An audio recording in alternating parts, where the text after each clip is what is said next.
हर कहानी कुछ कहती है। आइए सुनते हैं आज की कहानी क्या कहती है। आज की कहानी है रहस्यमय गुफा।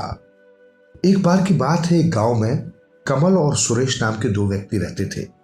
वे दोनों बहुत अच्छे मित्र थे।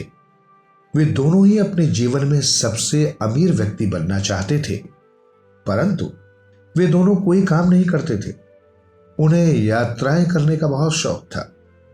उनका मानना यह था कि अगर वे इसी तरह जगह जगह यात्रा करते रहेंगे तो किसी न किसी दिन उन्हें बहुत सारा खजाना मिल जाएगा और वे इसी तरह बहुत धनवान हो जाएंगे। इसके बाद उन्हें कोई भी काम करने की आवश्यकता नहीं पड़ेगी तथा वे अपने आगे का जीवन बिना किसी कष्ट के आराम से व्यतीत कर सकेंगे।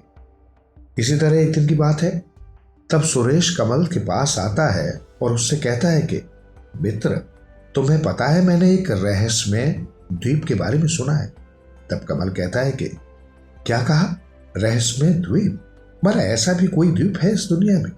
तब सुरेश कहता है कि हाँ भाई, ऐसा एक बहुत ही बड़ा द्वीप है। मैंने सुना है कि उस द्वीप पर बहुत सारा खजाना है, परंतु एक समस्या है। तब कमल कहता है कि समस्या? भला कैसी समस्या सुरेश?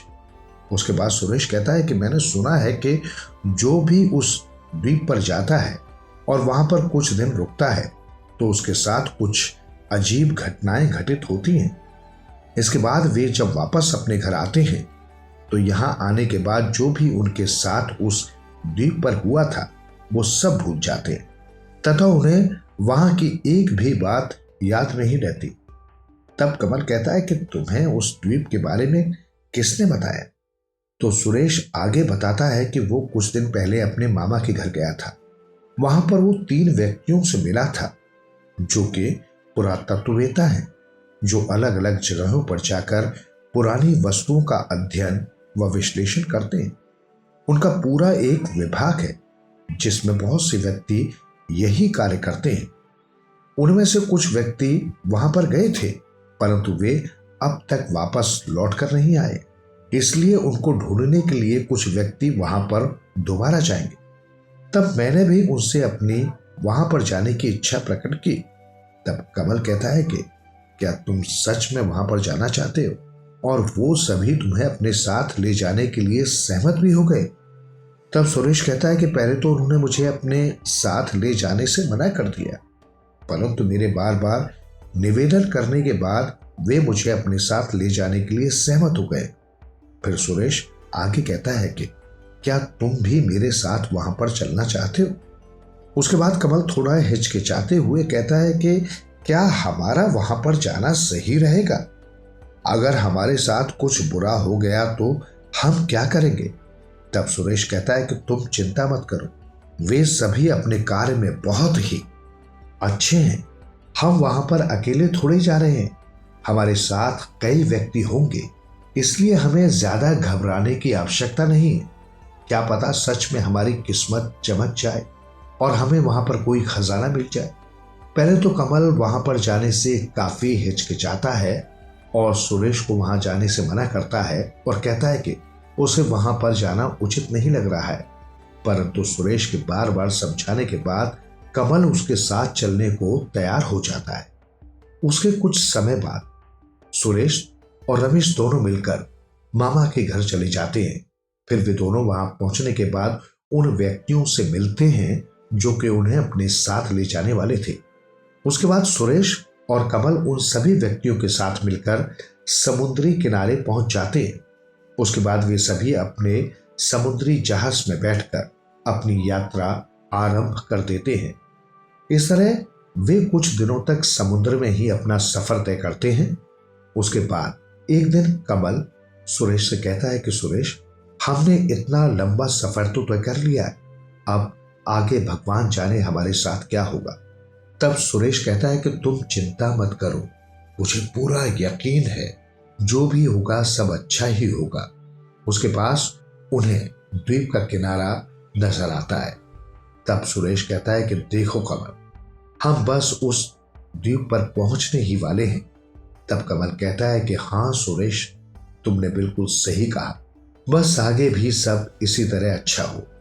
उसके थोड़ी देर बाद जब वे सभी उस द्वीप के किनारे पहुंचने ही वाले थे, तभी समुद्र में बहुत ही भयंकर तूफान आ जाता है। समुद्र में लहरें बहुत ज्यादा खौफनाक रूप ले लेती हैं। उसके बाद उनका समुद्री जहाज थोड़ा टूट जाता है और जैसे तैसे करके वे सभी तैरकर अपने समुद्री जहाज के साथ उस द्वीप के किनारे पर पहुंच जाते हैं। वहां पर पहुंचने के बाद कमल सुरेश से कहता है कि सुरेश, अब तो हमारा जहाज भी टूट गया है, अब हम भला यहां से वापस कैसे जाएं? तब सुरेश कहता है कि तुम चिंता क्यों करते हो कमल, हमारे साथ ये सभी पुरातत्ववेता है ना, इन्हें सब चीजों का भली भांति ज्ञान है, इसलिए बहुत ज्यादा चिंता मत करो, हम सभी सुरक्षित ही यहां से वापस चले जाएंगे।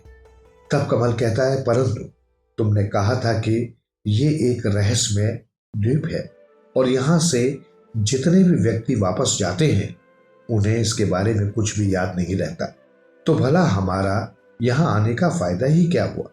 तब सुरेश कहता है कि मैं इसलिए अपने साथ एक किताब लेकर आया हूं, हम यहां पर जितने भी दिन रहेंगे और जो भी करेंगे हम साथ साथ वो सब इस किताब में लिखते रहेंगे ताकि हम वापस जाने के बाद उसे पढ़कर याद कर सके।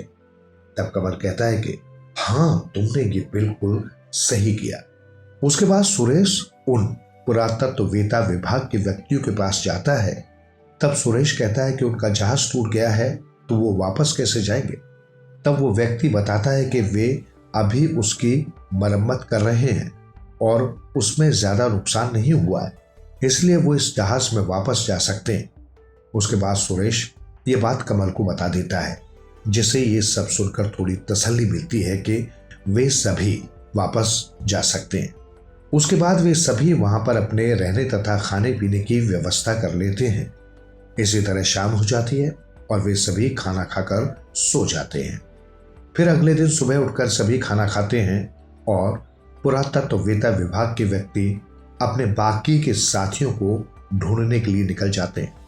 उसके बाद कमल और सुरेश भी उस द्वीप पर इधर उधर घूमने लगते हैं और खजाने की तलाश करने लगते हैं। इसी तरह करते करते काफी समय बीत जाता है। तब कमल कहता है कि मुझे नहीं लगता कि हमें यहाँ पर कोई खजाना मिलने वाला है। तब सुरेश कहता है कि कमल, तुम हमेशा इतनी आसानी से हार क्यों मान लेते हो? मैंने कहा ना सब ठीक होगा, तुम इतनी चिंता मत करो, हमें खजाना ढूंढने के लिए थोड़ी और मेहनत करनी होगी। उसके बाद कमल और सुरेश खजाना ढूंढते ढूंढते काफी आगे चले जाते हैं। तब उन्हें वहां पर एक गुफा दिखाई देती है। तब सुरेश कहता है कि चलो हम उस गुफा के अंदर चलकर देखते हैं, क्या पता हमें वहां पर कुछ सुराग मिल जाए।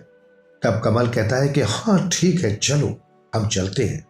वो गुफा बाहर से दिखने में तो काफी छोटी नजर आ रही थी, परंतु जब कमल और सुरेश उस गुफा के अंदर जाते हैं तब उन्हें वो गुफा काफी बड़ी नजर आती है। वे दोनों उस गुफा के अंदर चलते ही रहते हैं। तब कमल कहता है कि ये तो बड़ी ही अजीब गुफा है, बाहर से तो दिखने में ये कितनी छोटी नजर आ रही थी, अब हम जब इसके अंदर जा रहे हैं तो हमें इसका अंत ही नजर आ रहा है। तब सुरेश कहता है कि हाँ, तुम बिल्कुल सही कहते हो। जब सुरेश कमल से बात कर ही रहा था तब चलते चलते अचानक उसे ठोकर लग जाती है और वो गिर जाता है। तब कमल कहता है कि तुम थोड़ा ध्यान से चलो। जब सुरेश गिरने के बाद वहां पर देखता है तो उसे वहां पर कुछ स्वर्ण मुद्राएं नजर आती हैं। उसके बाद सुरेश कमल से कहता है कि ये देखो, मुझे यहाँ पर कुछ सोने के सिक्के मिले हैं, जिन्हें देखकर कमल भी अत्यधिक प्रसन्न हो जाता है और कहता है कि हाँ, तुमने बिल्कुल सही कहा था, ये तो सच में सोने के सिक्के हैं। इसका मतलब इस गुफा में हमें सच में कोई खजाना मिल सकता है। तब सुरेश कहता है कि हाँ, तुमने बिल्कुल सही कहा, हमें इस गुफा में और आगे चलना चाहिए। उसके बाद जब कमल और सुरेश आगे जाते हैं तब उन्हें वहां पर बहुत से हीरे जवाहरात मिलते हैं। उसके बाद वे दोनों और आगे जाते हैं। तब उन्हें वहां पर गुफा के अंत में एक तेज रोशनी प्रकाशित होती हुई दिखती है। उसके बाद सुरेश और कमल उसके अंदर चले जाते हैं। जब वे वहां जाकर देखते हैं तो वे बहुत ही ज्यादा अचंभित हो जाते हैं। वे दोनों एक अलग ही दुनिया में पहुंच गए थे, जहां पर जितने भी घर बने हुए थे वे सभी सोने और चांदी के बने हुए थे तथा उन घरों पर बड़े बड़े हीरे मोती भी लगे हुए थे। उसके बाद जब वे दोनों पीछे मुड़कर देखते हैं तो उन्हें अपने पीछे कोई भी गुफा या कोई रास्ता नजर नहीं आता। तब कमल कहता है कि अरे भाई सुरेश, हम ये कौन सी अलग दुनिया में आ गए हैं। देखो यहाँ पर कितने सुंदर सुंदर घर हैं तथा ये सभी सोने चांदी और हीरे मोतियों के बने हुए हैं। तब सुरेश कहता है कि हाँ कमल, तुमने बिल्कुल सही कहा, ये तो बड़ी ही अद्भुत दुनिया है। मैं यहाँ पर सदैव ही रहना चाहूंगा। यहाँ रहने पर हमें कभी भी धन की कमी नहीं होगी। तब कमल कहता है कि हाँ सुरेश, मैं भी यहाँ पर आजीवन रहना चाहता हूँ, परंतु हमें यहाँ पर कोई व्यक्ति नजर क्यों नहीं आ रहा है। तभी उन दोनों को पीछे से एक आवाज सुनाई देती है जो कहती है कि क्या तुम हमें ढूंढ रहे हो। जैसे ही सुरेश और कमल पीछे मुड़कर देखते हैं वो दोनों काफी हैरान हो जाते हैं। उन्हें एक अजीब सा व्यक्ति नजर आता है जिसके बहुत बड़े बड़े कान थे, साथ ही उसके 2 सींग थे। तब सुरेश कहता है कि आप कौन हैं। तब वो व्यक्ति बताता है कि मेरा नाम बटुक है, आप दोनों मुझे इस दुनिया के नहीं लगते, आप कौन हैं। तब कमल और सुरेश बटुक को सारी बातें बता देते हैं कि वे दोनों किस प्रकार यहाँ पर आए हैं। उसके बाद बटुक कहता है कि आप दोनों इंसानों का हमारी दुनिया में स्वागत है।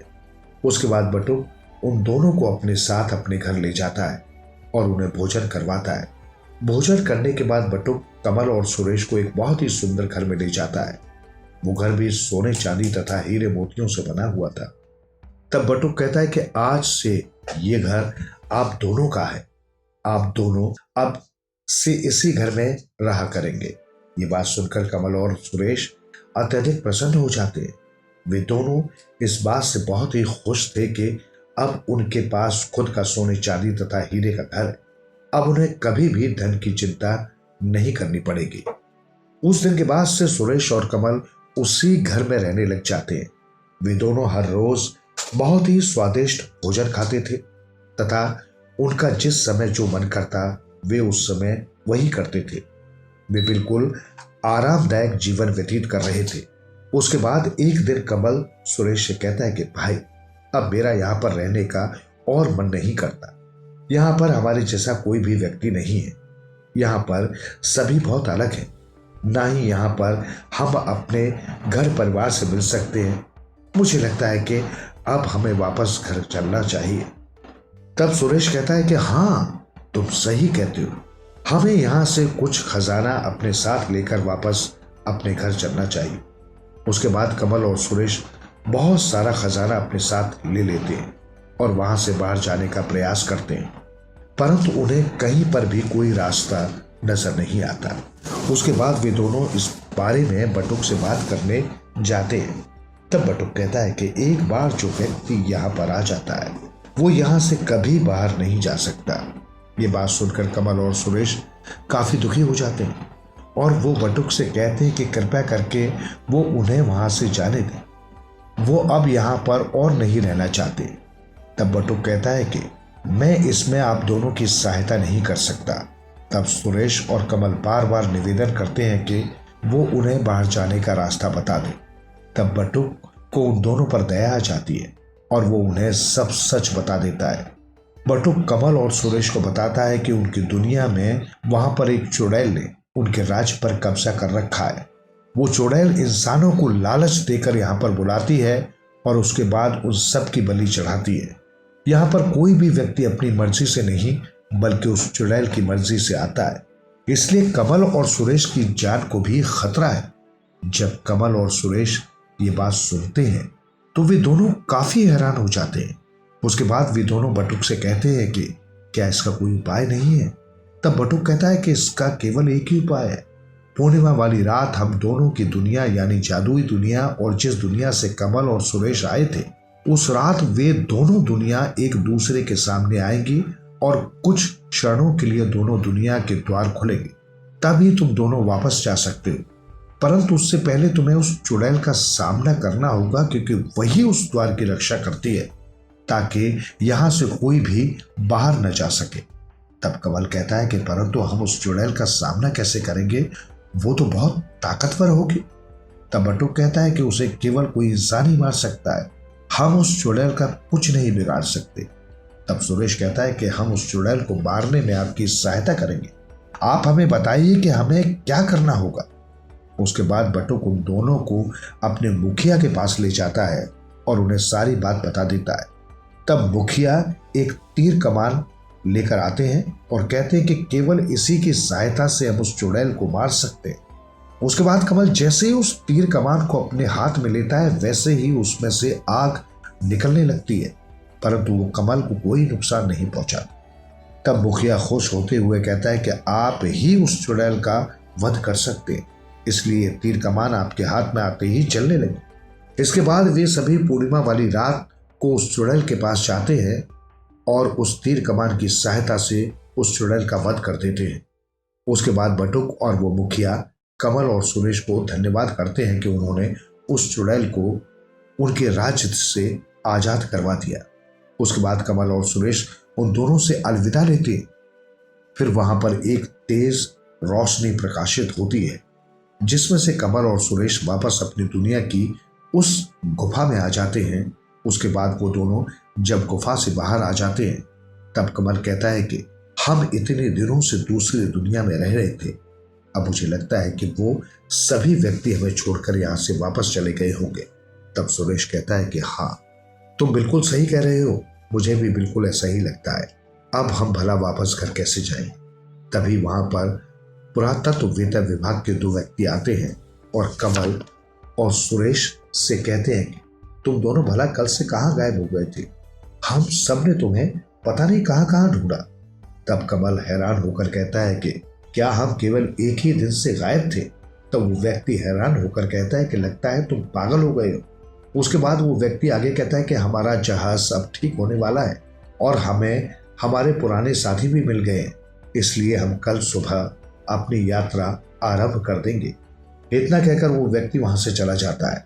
तब कमल और सुरेश ये सब बातें सुनकर काफी खुश हो जाते हैं और उन्हें इस बात की अत्यधिक प्रसन्नता होती है कि दूसरी दुनिया में इतने दिन रहने के बावजूद भी उनकी असली दुनिया में केवल एक ही दिन बीता था, इसलिए वो अब वापस अपने घर जा सकेंगे।